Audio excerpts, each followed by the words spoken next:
So guys, Toyota Hiace, magpapalit tayo ng timing belt. The reason why na magpalit tayo ng timing belt dahil lumalabas doon sa kanyang sa kanyang dashboard na timing belt. And then sa mga ganitong model, para ding kasi naka-program na ito like service, no? Part of service. Naka-program na ito sa kanyang computer na if the timing belt reaches about 90,000 kilometers, magpa-flash doon sa dashboard.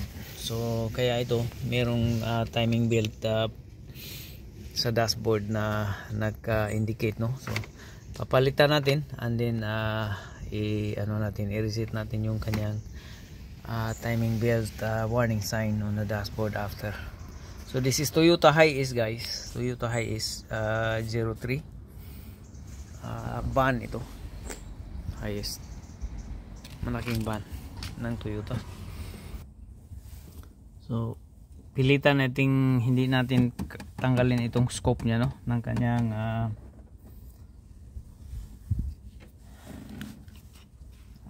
this is cooling fan.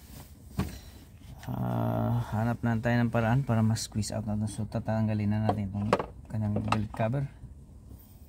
Yung timing belt niya, mga kaibigan, is a brand new pa ito. Brand new. So what's wrong? Ay, nag-appears doon sa dashboard yung timing belt. I will know. Check natin yung kanyang timing. Okay. Brand new ba ito? Brand new.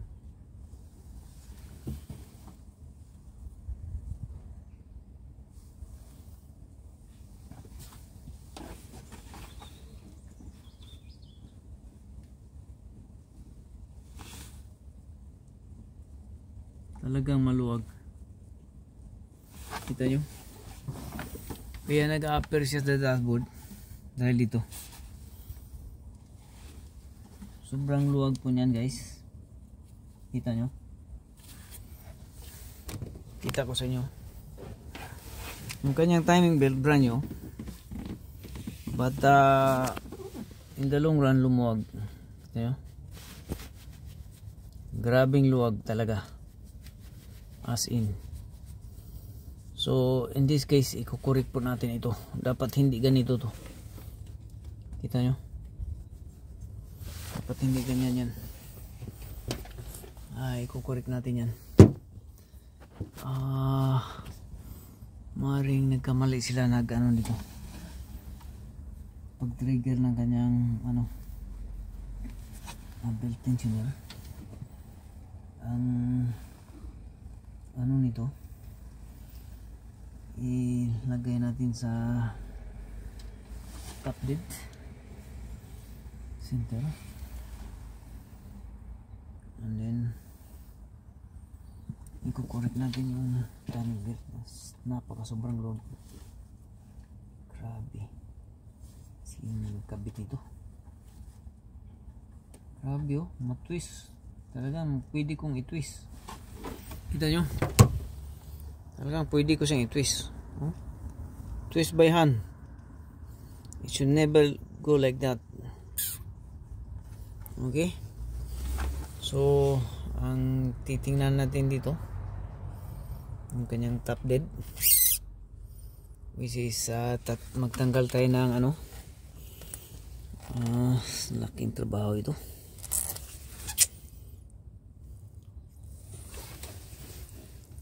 Napakalaking trabaho.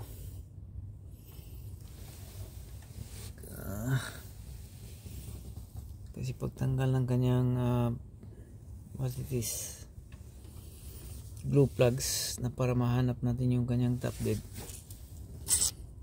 or hindi kasi pwedeng mag-rely tayo dito dahil napaka sobrang luwag na nito. Maaring nag-jump yung kanyang timing belt, sobrang luwag. talagang i-retiming talaga natin ito.